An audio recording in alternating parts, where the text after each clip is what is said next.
한국고용정보원에서 전문가 250명을 대상으로 설문을 했습니다. 미래에 기대되어지는 직업을 가진 사람의 능력, 직업 능력으로 가장 중요하게 생각하는 것이 무엇이냐 이렇게 물었습니다. 대답은 열정이 아니었습니다. 예전에는 열정만 있으면 다 된다고 그랬는데 열정은 9.15 조사가 됐습니다. 1위는 위기 대처 능력이라고 대답했고 2위는 대응력이라고 말했습니다.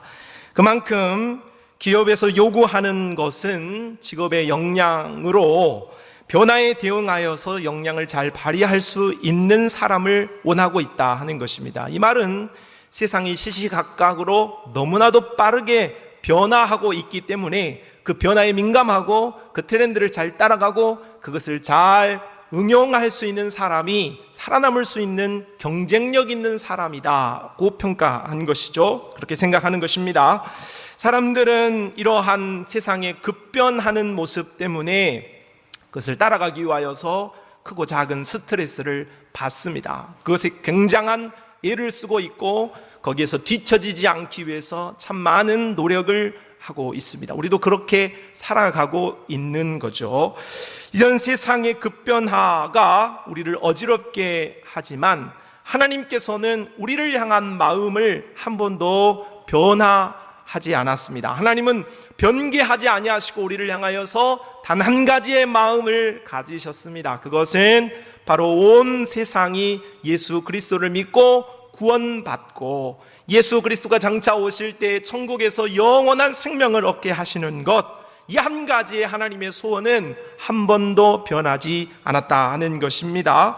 그러므로 성도와 교회는 변화무쌍한 이 세상 속에서 우리가 하나님의 뜻대로 살고 하나님의 영광을 위해서 산다고 한다면 하나님의 변하지 않는 마음을 가슴에 품고 그 가슴에 품은 마음들을 삶에 보여주는 그런 자세로 살아가야 한다고 하겠습니다.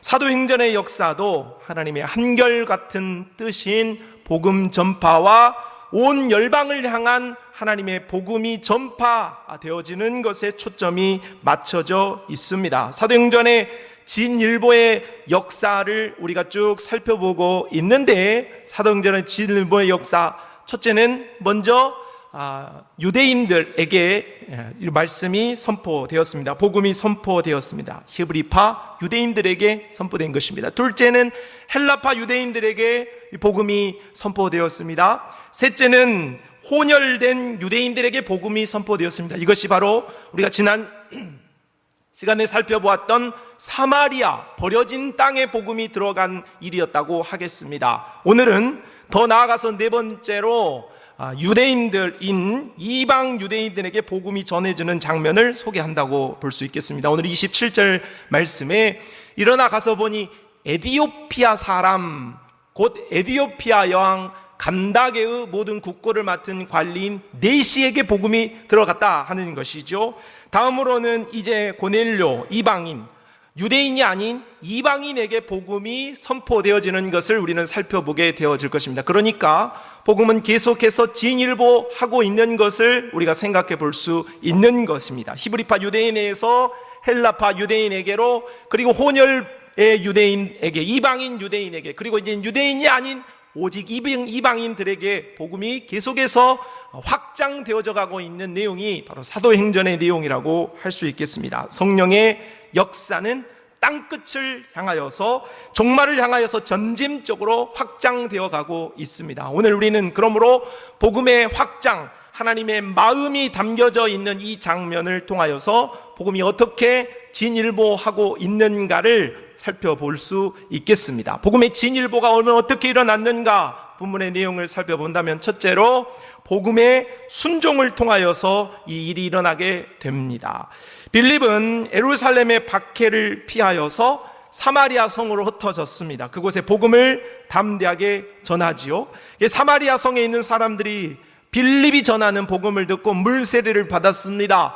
그리고 이러한 소식을 예루살렘에 있는 사도들이 보고받게 되어지고 그들이 내려와서 성령 세례를 베풀었습니다. 물세례와 성령 세례, 지난 시간에 살펴본 성령의 이중 사역을 통하여서 뜨거운 이 복음의 현장이 바로 사마리아 성이 되었습니다. 버려진 땅, 소외된 땅, 외면받은 땅, 아무도 찾지 않는 그곳이 바로 복음의 불타는 현장이 되어버린 것이죠.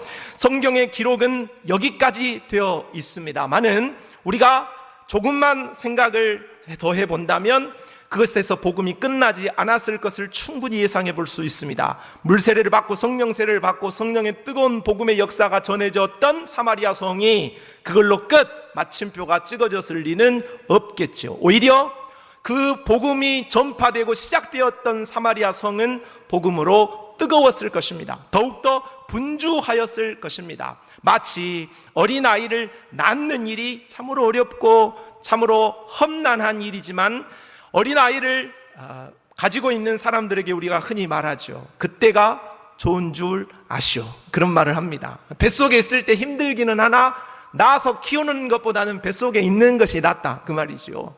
뱃속에 있는 아이가 태어나는 순간부터 할 일이 훨씬 많아지고 더 고되게 되어지는 것처럼 복음이 이들에게 전하여지고 복음을 받는 것도 어려운 일이었지만 그것보다도 복음이 시작되어서 복음의 삶을 살아가는 삶의 현장이 훨씬 더 어려웠을 거라는 것입니다. 그러므로 빌립이 복음을 전하였던 그 일보다 복음이 전하여지고 성령의 역사가 이루어진 이후의 삶이 훨씬 더 복잡하고 또 빌립의 사역은 훨씬 동분서주한 삶이었을 것이라고 충분히 예상해 볼 수 있는 것이죠. 자, 이렇게 복음이 이렇게 더 편만해지고 복음의 역사가 더 뜨거워지고 복음으로 더 분주한 삶을 살고 있었을 때에 하나님께서 빌립에게 찾아오십니다. 오늘 26절 말씀을 한번 같이 읽어봅시다. 시작.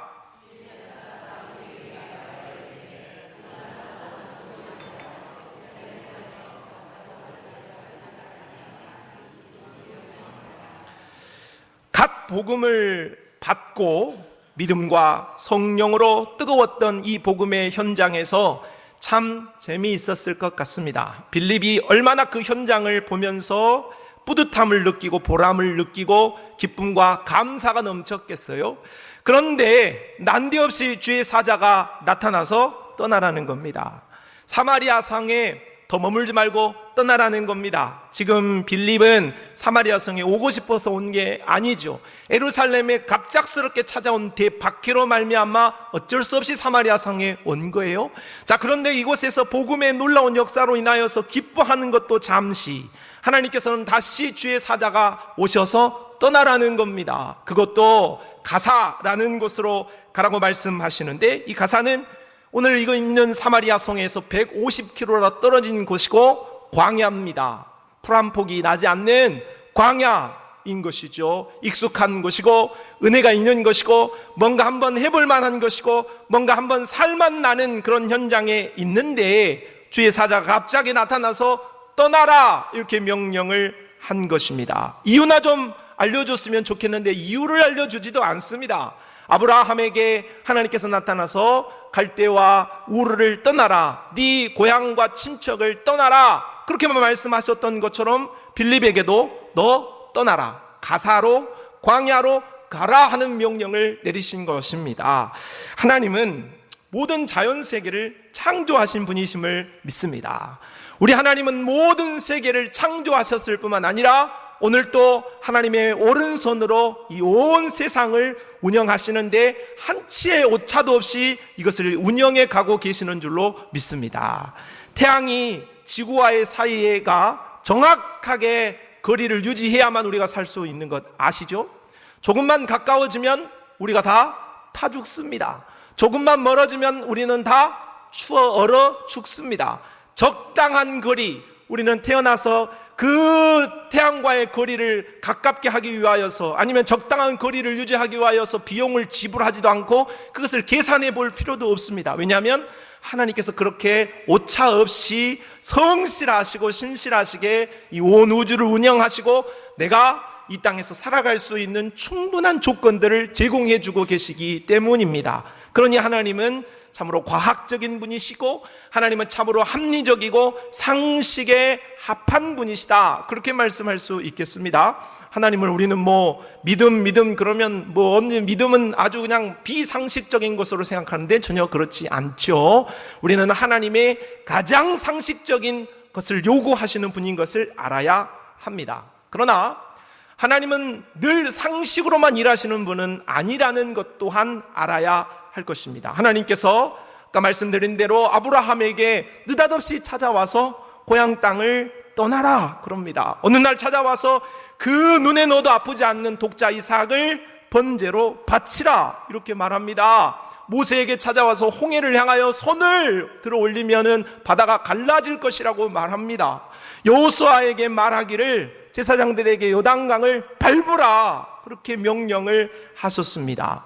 아나니아에게 대핍박을 가하고 있는 기독교의 대원수인 사울을 맞아주라 하는 것이고 그를 위해 기도해주라 했습니다. 베드로를 향하여서 이방인들과 상종하지 않는 유대인인 이 성골인 유대인이었던 베드로에게 이제 이방인에게 찾아가고 이방인과 식사하고 이방인에게 복음을 전하라는 말씀을 하셨습니다.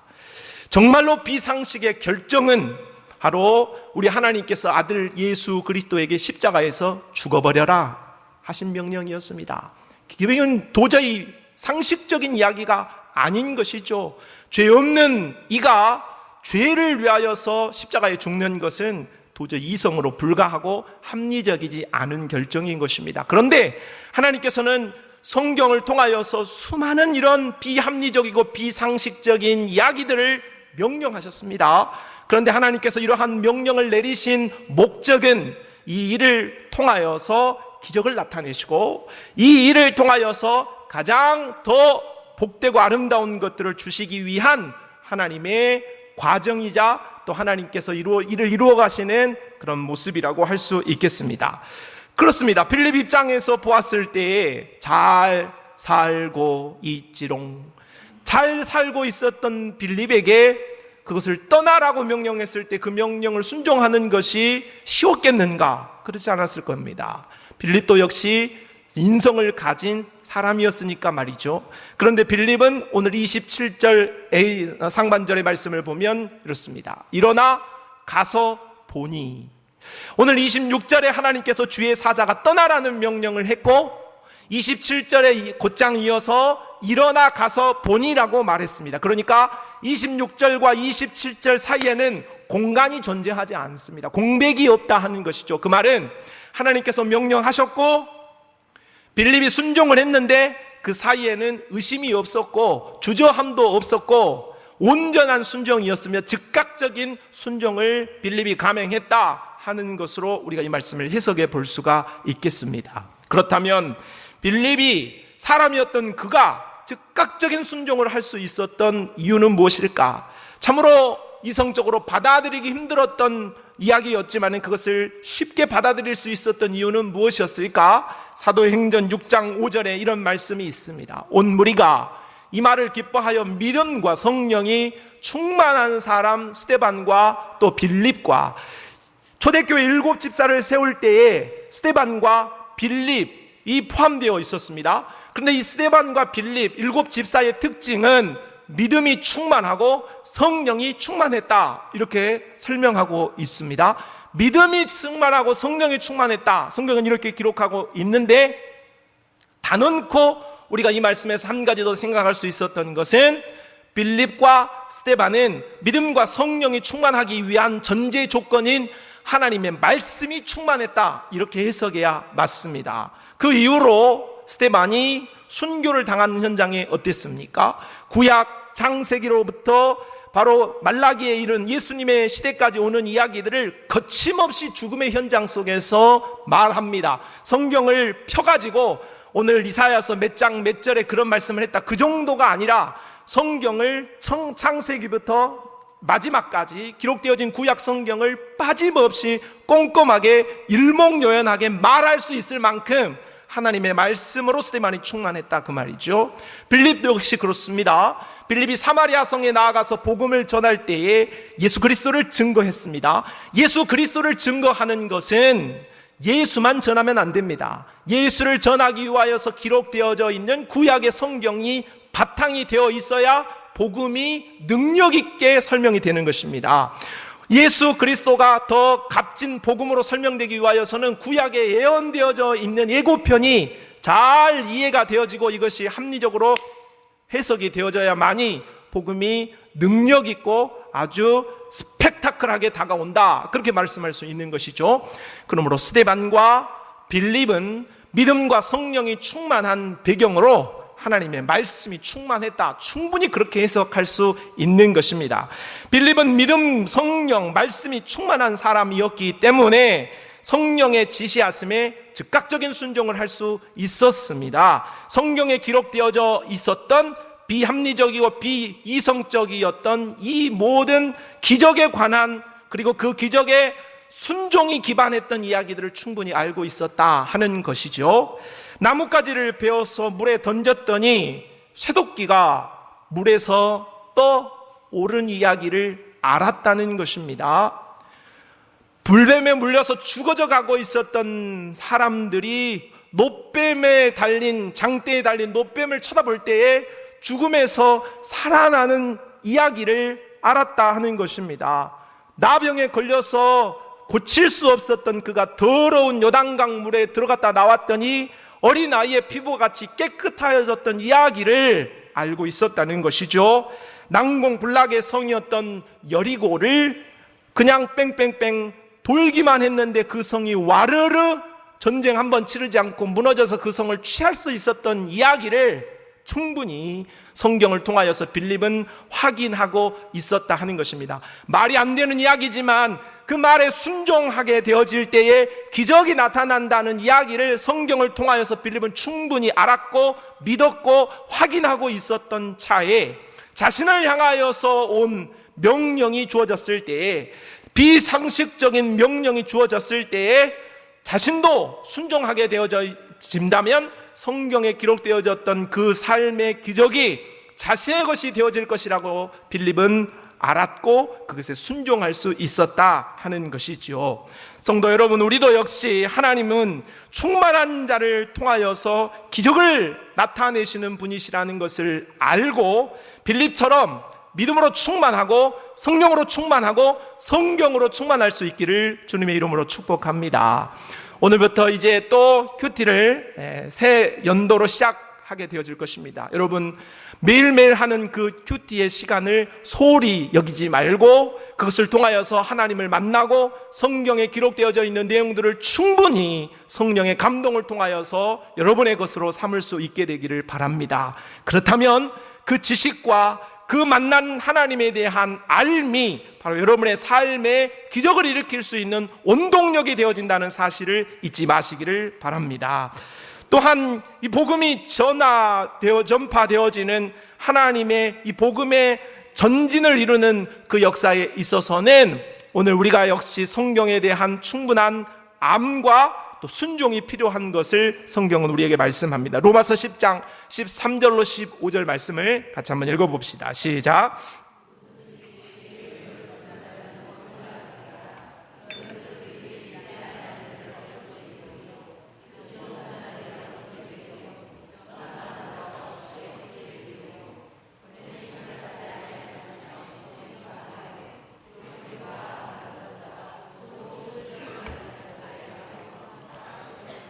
우리 주변에 복음이 필요한 사람이 있습니다. 주께서 나에게 감동을 주실 수가 있어요. 그런데 내가 생각할 때 저 사람은 절대 예수를 안 믿을 사람이고 절대 교회에 나올 사람이 아닐 수 있어요. 그런데 내 마음속에 주께서 감동을 주실 때가 있다, 그 말이요. 그러면 내가 저 사람에게 복음을 전하는 것이, 그 사람에게 찾아 나아가는 것이 싫을 수가 있고 그렇게 생각하는 것은 옳지 않다 이렇게 여겨질 수 있다, 그 말이에요. 그러나 오늘 우리 주께서 순종하게 되어질 때에 복음의 역사가 일어난다고 말씀하고 있어요. 가르쳐주지 않는데, 우리가 나아가서 말해주지 않는데 어떻게 복음을 들을 수 있겠습니까? 오늘 우리는 빌립처럼 말씀에 충만하여서 주께서 순종을 요구하실 때에 그것이 비록 어려운 순종이라고 할지라도 우리가 하나님 앞에 순종하며 나아갈 때에 놀라운 복음의 진전이 우리를 통하여서 일어나게 되어질 줄로 믿습니다. 복음의 진전은 첫째, 순종을 통하여서 나타난다 했습니다. 두 번째는 복음의 전파를 통하여서 복음이 전진하고 진일보합니다. 빌립이 순종합니다. 그래서 명령하신 곳에 갔더니 에디오피아 사람을 만나게 됩니다. 27절로 28절이죠. 일어나 가서 보니 에디오피아 사람, 곧 에디오피아 여왕 간닥의 모든 국고를 맡은 관리인 리시가 예배하러 예루살렘에 왔다가 돌아가는데 수레를 타고 선지자 이사야의 글을 읽더라. 에디오피아의 왕은 태양의 아들로 숭배되었기 때문에 너무나 신성시되어서 국가의 정무를 돌보지 않았다고 합니다. 대신하여서 그의 어머니가 국정을 돌보는데, 그렇기 때문에 이 나라의 왕은 실권이 바로 여왕에게 있었다, 그렇게 역사가 기록을 합니다. 그래서 이 어머니 여왕을 칭호를 붙일 때에 간다게라고 했습니다. 애굽의 왕을 우리가 바로 이렇게 부르듯이 에디오피아의 여왕을 간다게 이렇게 불렀다는 거죠. 자, 그런데 이 간다게에게 국정의 국고를 맡은 니시가 있었다고 합니다. 이것은 오늘날로 말하면, 우리식으로 말하면 기획재정부 장관, 예전에는 내무부 장관 이렇게 했습니다만은 돈을 맡은 그런 일을 감당하는 고위 관리가 있었습니다. 그런데 여왕과 가까이서 이 일을 해야 했기 때문에 니시였다고 이렇게 전해지고 있습니다. 왜냐하면 왕실에 나쁜 일이 벌어지지 않도록 원천 봉쇄하면서 그 일을 맡겼다고 볼 수 있는 것이죠. 어찌되었든 이 거세 당하였던 니시가 예루살렘에 찾아왔습니다. 그리고 하나님을 예배했다고 말하는데, 이는 장장 2500km가 되어지는 장거리입니다. 굉장히 먼 거리인 것이죠. 그런데 왔다는 거예요. 그리고 돌아가면서도 이 당시에 보통 사람이 가질 수 없었던 성경을 손에 쥐고 있었던 거죠. 이사야서가 손에 있었다는 겁니다. 그리고 뿐만 아니라 이 이사야서 성경을 가는 길에 펴서 읽을 정도로 하나님에 대한 열정이 달라도 너무 남달랐던 사람인 것을 볼 수 있는 것이죠. 참 이 사람은 특별한 사람 중에 특별한 사람이라고 볼 수가 있겠습니다. 이와 같이 우리 주변에 오늘 우리처럼 오늘 주의 날에 교회에 와서 하나님을 예배하는 사람은 아니지만, 오늘 비록 교회 밖에 있지만 하나님에 대한 이런 열정과 어떤 영혼에 대한 타는 듯한 목마름을 가진 사람이 있을 수 있습니다. 방법을 알지 못하고 무엇인가 어떻게 가야 하는지 그 길을 몰라서 여러 가지 고민을 하면서 스스로 노력하고 애를 쓰는 사람이 있을 수 있는 거죠. 이런 사람을 우리는 흔히 구도자라고 부를 수 있겠습니다. 하나님은 이렇게 빌립을 통하여서 불타는 구도의 열정을 가지고 있었던 에디오피아 니시에게 복음을 증거하도록 하십니다. 35절 말씀이죠. 빌립이 입을 열어 이 글에서 시작하여 예수를 가르쳐 복음을 전하니. 자, 빌립이 만약 순종하지 않아야 했더라면 이 사람을 만날 수 없었을 거예요. 이성적으로 생각하고 사마리아 성에서 복음을 함께 나누고 있는 사람들과 즐거움을 그저 누리고 있었더라고 한다면 오늘 복음을 전할 수 있는 이 니시를 만날 수 있는 기회가 없었을 거예요. 참 어려운 이야기였지만은 그 말이 안 되는 이야기에 즉각 순종하며 나섰던 빌립을 통하여서 이 니시는 복음을 받아들일 수 있었고 예수 그리스도를 그가 배울 수 있었다 하는 것입니다. 그러므로 오늘 우리 교회와 우리 교회 개인은 오늘 우리 하나님께서 품으신 하나님의 온전하시고 변하지 않는 세상을 향한 뜻, 복음이 온 천하에 증거되어지기를 원하는 하나님의 마음을 가지고서 오늘 빌립과 같이 복음이 필요한 구도자들에게 늘 언제나 복음을 전할 수 있는 그런 책임감 있는 삶을 살아가야 할 줄로 믿습니다. 그러기 위하여서 우리가 준비해야 할 것을 성경은 빌립보서 베드로전서 3장 15절에 이렇게 말씀합니다. 너희 마음에 그리스도를 주로 삼아 거룩하게 하고 너희 속에 있는 소망에 관한 이유를 묻는 자에게는 대답할 것을 항상 준비하되 온유와 두려움으로 하라고 말씀합니다. 우리는 오늘 구도자를 언제 어디에서 만날지 모릅니다. 오늘 내가 지하철에서, 버스에서 그런 사람을 만날 수 있고, 오늘 내가 병원에서 그런 사람을 죽음을 앞둔 상황에서 만날 수도 있고, 오늘 어떤 현장에서 우리가 이러한 구조자를 만날지 모른다는 거예요. 그런데 오늘 성경은 우리에게 말하기를, 너희가 어떠한 상황과 어떤 급박한 현장 속에서도 소망에 관한 이유, 바로 천국에 관한 이유, 천국에 갈 수 있는 방법을 묻는 자들에게 그 방법을 충분히 설명해 줄 수 있는 것을 너희가 준비해야 한다, 이렇게 말씀하고 있습니다. 여러분에게 묻습니다. 여러분은 준비되어 있습니까? 복음이 필요한 자들에게 복음에 대하여서 자신 있게 충분히 가르쳐 줄 수 있는 복음이 있습니까? 그것이 준비되어 있어야 합니다. 그것이 있어야 말을 할 수 있을 것 아닙니까? 없는데 무엇을 말합니까? 성경책만 들고 이거 들고 예수 믿으세요, 그렇게 할 수는 없는 거죠. 오늘 우리가 성경을 통하여서 가진 복음의 핵심을 우리는 깨닫고 그것을 가지고 언제든지 자신 있게 말할 수 있는 정도는 되어야 한다, 그렇게 볼 수 있어요. 오늘 여러분 주보에 보면 유인물이 하나씩 꽂아져 있을 거예요. 한번 보시기 바랍니다. 주보를 안 받으셨나요? 네, 주보에 보시면 유인물 있어요. 5가지로 되어 있는 이 팜플렛이 있습니다. 이게 보시면 이게 바로 복음에 대한, 우리가 전해야 할 복음에 대한 내용이 아주 잘 정리되어 있다고 하겠습니다. 첫째, 하나님은 누구신가? 둘째, 우리는 어떤가? 셋째, 그러면 어떻게 되는가? 넷째, 예수님은 어떤 분이신가? 다섯째, 예수님을 믿으면 어떻게 되는가? 바로 죄와 죄 사함과 천국에 대한 이야기를 우리가 다른 사람들에게 충분히 이야기해 줄 수 있도록 우리가 이 복음에 대해서 가지고 있어야 한다 하는 것입니다. 이 팜플렛에 대한 내용은 오늘 주일 오후에 연합 기도회 시간에 조금 더 구체적으로 살펴보도록 하겠습니다. 복음이 필요한 자들에게 복음을 전해줄 수 있는 내용이 있어야지 전할 수 있지 않겠습니까? 알지 못하는데 어떻게 전할 수 있겠는가요? 오늘 우리는 이러한 복음을 잘 알고 그 복음의 확신 가운데 설 수 있는 그런 믿음의 역사가 있기를 바랍니다. 자, 이렇게 복음을 순종을 통하여서, 복음 전파를 통하여서 네시가 듣게 되었습니다. 그랬더니 그에게 기쁨의 역사가 일어나게 됩니다. 36절 말씀을 같이 읽어봅시다. 시작. 길 가다가 물 있는 곳에 이르러 그 네시가 말하되, 보라, 물이 있으니 내가 세례를 받음에 무슨 거리낌이 있느냐, 이렇게 말씀하고 있습니다. 이 말은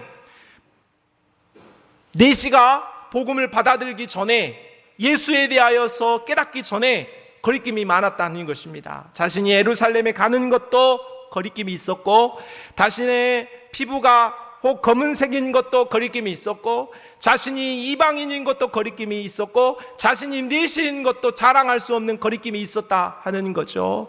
비록 그는 고위직에 있었지만은 그는 자유로운 인생은 아니었다 하는 것입니다. 그런데 복음을 받아들고 나니 자신에게 있던 거리낌이 걷어지고 말았다 하는 것입니다. 내 안에 있었던 알지 못하는 슬픔, 알지 못하는 고통, 알지 못하는 고민이 복음을 진정으로 받아들일 때에는 사라지게 되어지고 있는 것입니다. 세상의 헛된 것으로는 절대 얻을 수 있는 대답을 오늘 복음을 통하여서 우리가 들을 수 있는 것이죠. 이 복음을 들었던 네시에게 찾아온 것은 기쁨이었습니다. 오늘 말씀을 보게 되면 사도행전 38절 39절에 이에 명하여 수레를 멈추고 빌립과 네시가 둘 다 물에 내려가 빌립이 세례를 베풀고 둘이 물에서 올라올새 죄 영이 빌립을 이끌어간지라 네시는 기쁘게 길을 갔다 했습니다. 오늘 예수 그리스도를 모신 심령 속에는 이러한 기쁨의 역사가 샘솟게 터져나오게 될 줄로 믿습니다.